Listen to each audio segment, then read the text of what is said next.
विशालकाय राक्षस से बचने के लिए एक छोटी लड़की जल्दी से एक खीरे के अंदर छिप गई, लेकिन उसे पता नहीं था कि अगले ही सेकंड में राक्षस उसी आधे खीरे को खाने वाला था। तभी एक दयालु बूढ़े विशालकाय ने तेजी से उसका हाथ पकड़ लिया और झूठ बोला, यह खीरा खराब हो गया है, इसमें कीड़े हैं। यह सुनकर राक्षस डर गया कि उसका पेट खराब हो सकता है, इसलिए उसने खीरे को फेंक दिया। फिर उसने गुस्से में मेज से क्लोरीन का एक गिलास उठाया और चला गया। धीरे धीरे लड़की खीरे से बाहर निकली, लेकिन उसका पूरा शरीर चिपचिपा था। बूढ़े विशालकाय ने उसे धीरे से उठाया, एक बड़े नल के नीचे ले गया और सावधानी से उसे धोया। फिर उसने उसके कपड़े आग के पास सुखाने के लिए रख दिए। बूढ़ा विशालकाय उसे मानव दुनिया में वापस भेजना चाहता था, लेकिन यह आसान नहीं था। वह सभी विशालकायों में सबसे छोटा था, इसलिए दूसरे अक्सर उसे परेशान करते थे। इसलिए जब सभी विशालकाय दोपहर की नींद ले रहे थे, वह चुपचाप बाहर निकल आया। वह बहुत सावधानी से चल रहा था, लेकिन एक चौकस विशालकाय ने उसे देख लिया और उसे परेशान करना शुरू कर दिया। लड़की एक कंबल के अंदर छिपी हुई थी, इसलिए कोई उसे नहीं देख सका। वह जल्दी से दौड़ी और एक पुरानी कार के अंदर छिप गई। विशालकाय ने फिर से बूढ़े को परेशान करना शुरू कर दिया, उसे गेंद की तरह इधर उधर फेंकने लगा। फिर एक बड़ा विशालकाय उसे एक ट्रक में धकेल दिया। पास की एक पहाड़ी पर एक और विशालकाय दो कबाड़ कारों के ऊपर खड़ा था। उस शक्तिशाली ने ट्रक को धक्का दे दिया, जिससे वह लुढ़कता हुआ नीचे चला गया। यह देखकर पहाड़ी पर खड़ा विशालकाय भी कूदा बूढ़े को मारने और उसे मारने के लिए,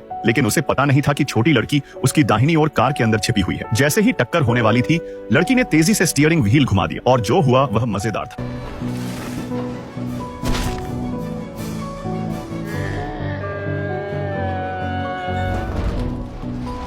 बूढ़ा विशालकाय पूरी तरह से सुरक्षित बच गया। यह देखकर सभी विशालकाय निराश हो गए और फिर से बूढ़े के कानों को खींचने लगे। अचानक साफ आसमान से भारी बारिश होने लगी। चूंकि विशालकायों की भूमि बहुत ऊंचाई पर थी, बिजली गिरने का भी खतरा था। डरकर सभी विशालकाय हर दिशा में भाग गए। बूढ़े को अकेला छोड़कर बूढ़े विशालकाय ने लड़की को फिर से उठाया, अपना चश्मा पहना और उसे सुरक्षित रूप से मानव दुनिया में वापस करने के लिए निकल पड़ा।